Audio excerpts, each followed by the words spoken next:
야생차 밭인데요. 야생차 밭. 보통 우리가 일반 차밭 같은 경우에 보성이나 화동을 생각하면 넓게 차밭만 펼쳐져 있잖아요. 근데 여기는 산속에 차가 이렇게 자생하고 있는 야생차 밭이에요. 이 야생차 밭의 특징은 첫 번째, 거름할 필요가 없어요. 거름. 왜냐면 100년 전에도 산이었고요. 1만 년 전에도 산이었어요, 여기가. 그래서 낙엽이 떨어져서 항상 거름이 이렇게 두텁게 쌓여 있어요. 그래서 거름할 필요가 없고요. 또 두 번째 장점은 농약할 필요가 없어요. 왜냐면 차 나무보다도 벌레들이 차 나무보다도 다른 나무를 너무너무 좋아해. 그래서 약 칠 필요가 없어요. 세 번째, 여기는 풀을 벨 필요가 없어. 풀이 없어.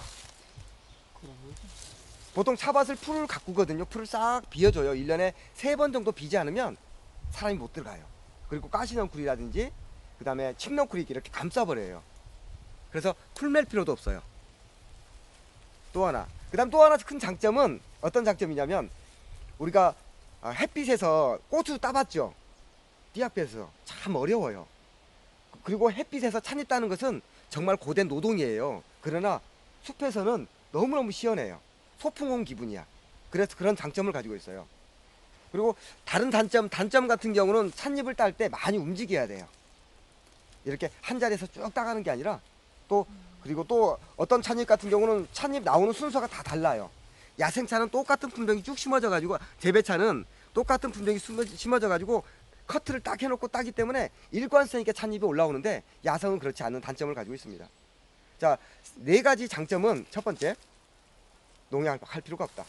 두 번째, 거름할 필요가 없다. 세 번째는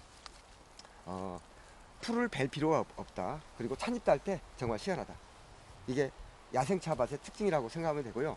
지금 현재 여기 있는 차밭들은 제가 한 20년 동안 차 씨앗을 심어 놓은 차밭이에요. 산에. 저기 보면 야생차 군락지가, 아주 오래된 군락지가 있고요. 그 옆에 야생차 군락지를 벗어난 곳에 제가 이 차 씨앗을 심어 왔어요. 제가 한 20년 동안 단 한 해도 거르지 않고, 뭐 한 500kg에서 한 2톤까지 해년마다 차 씨앗을 심어 왔어요. 단 한 해도 거르지 않고. 어느 정도 돈을 투자했냐면 300만 원에서 1,700만 원까지 투자했어요. 매년마다. 내가 왜 심냐면, 내가 제자들한테 이런 얘기합니다. 너희들 이 차가 왜 이 차가 누구에 의해서 따는지 알고 있느냐. 옛날 오래전에 이름 모를 선승에 의해서 심어져서 너희들이 따는 것이다. 그래서 너희들도 차 따는 것도 중요하지만은, 제다하는 사람 입장에서 차 심는 것도 가을에 아주 중요하게 생각해라.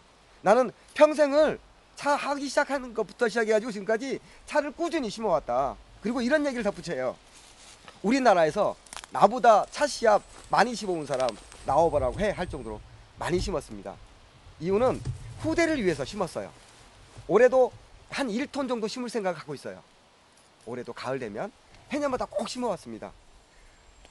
자, 그러면 여기 차 씨앗 심는 거에 대해서 잠깐 설명하고요. 오늘 차 따는 거에 대해서 말씀드릴게요. 찻잎 따는 거. 우리가 찻잎 따는 것들을 이해하지 못하면 차를 이해할 수가 없어요.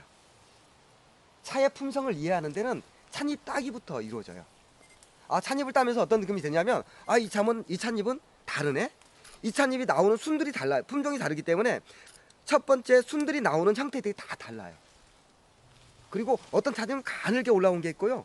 어떤 찻잎은 아주 힘있게 도톰하게 올라온 것들이 있어요. 순이. 그런 것들은 맛과 향이 아주 굉장히 풍부합니다. 그리고 어떤 것들은 차가 얇은 게 있고요. 그래요. 그리고 찻잎 따는 것도 방법이 있어요. 그 방법대로 따야 돼요. 왜냐면 과피, 차를 보호하고 있는 과피가 붙어 있거나, 또 섬유화되는 거, 그러니까 묵은 찻잎을 따면 안 되고요. 그리고 섬유화되는 것들을, 조직을 따지 말고 여린 조직을 이렇게 따줘야 됩니다. 따는 거 보여드릴게요. 자, 여기 보면 1창 1엽, 2엽, 2엽, 3엽이 있지 않습니까? 3엽 중에 보면 4엽이 보면 3엽보다 작아요. 길이가. 그러죠? 3엽은, 2엽은 굉장히 크고요. 그러면 이 잎은 따지 않는 게 바람직합니다. 이 잎은 이미 조직이 늙어가고 시작해요. 부드럽지 못하거든요. 그래서 여기 잡아서 이렇게 툭 따주면 됩니다. 다시 한번 설명드리면, 자, 1창, 1엽, 2엽, 3엽, 4엽까지 있네요. 여린 새순이. 근데 1창, 1엽과 2엽을 보면 이게 뒤로 찻잎이 오므라져 있어요. 보시면. 이걸 우리가 기운이 흩어지지 않았다 해요. 그래서 맛과 향이 굉장히 풍부합니다. 이것도 살짝 뒤에 오므라졌죠? 이게 나중에 펴지게 돼요. 어떻게? 이런 형태로. 이건 기운이 흩어진 찻잎이거든요. 그래서 이 찻잎, 그리고 이 찻잎은 이미 이렇게 커졌다가 수축하기 시작해요. 조직이. 그리고 이것은 수분량이 적기 때문에 차를 만들면 낙엽이 돼버려요. 낙엽화 돼버려요. 비벼지도 않아. 그래서 1창, 1엽, 3엽, 4엽까지 이건 딸 수 있어요.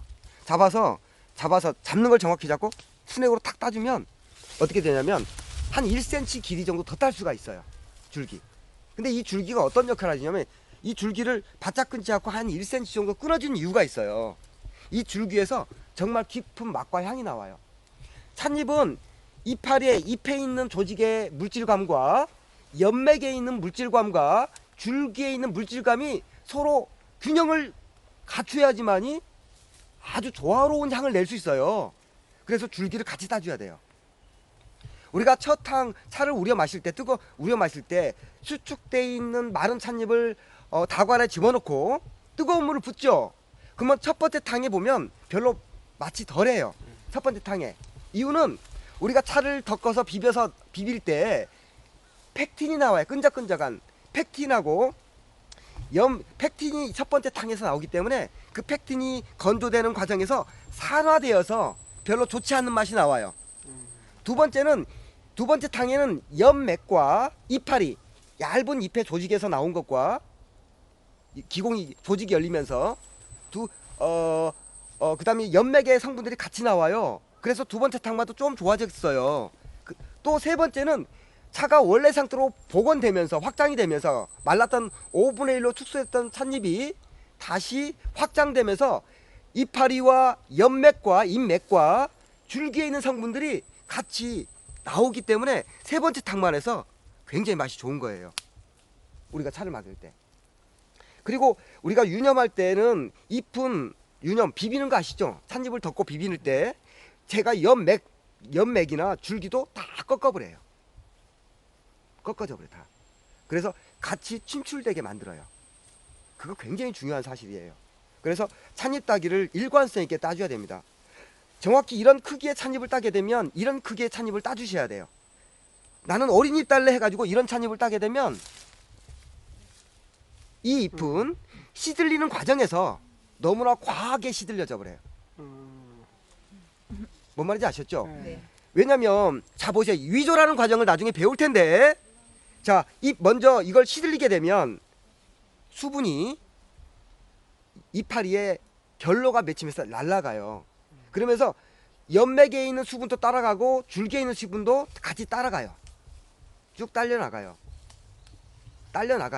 딸려나가면서 이게 조직의 변화가 일어나고 부드러워지고 그래요. 그런 변화가 있는데 이렇게 어린 잎을 같이 함께 따줘버리면 어떤 일이냐면 이미 이것은 너무나 과하게 시들려져 버려요.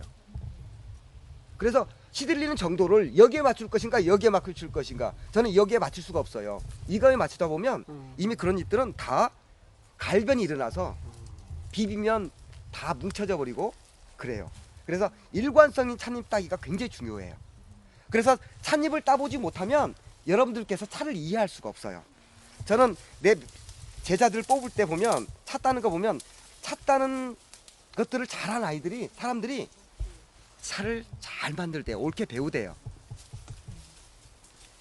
자, 찻잎 따는 거 다시 한번 말씀드리면 자, 요 조직 요것도 보시면 이거 가지고 보면 이것도 특별한 품종입니다. 아까하고 틀립니다. 차를 따면서 이 찻잎은 어떤 찻잎, 이 찻잎 이렇게 나름대로 다르다는 걸 우리가 알 수 있어요. 여기 보면 이 찻잎은 크고 이건 작죠? 길이가. 그럼 여기 잡고 툭 끊으면 끊어져요. 1cm 정도. 자, 찻잎 잠깐 볼래요? 제가 딴 금방 찻잎에서 이 찻잎과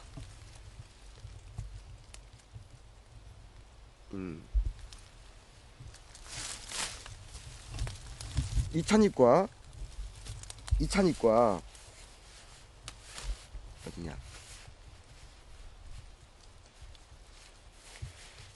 이 세 개가 품종이 다 달라요. 이건 백계관 찻잎이고요, 정확히 중국에 이거하고 완전히 다릅니다. 품종 자체가 찻잎. 그래서 따주시면 되고요. 자, 이렇게 잡아서 툭 따면 됩니다. 여기까지 설명 마치고요. 질문사항 있으면 질문해 주십시오.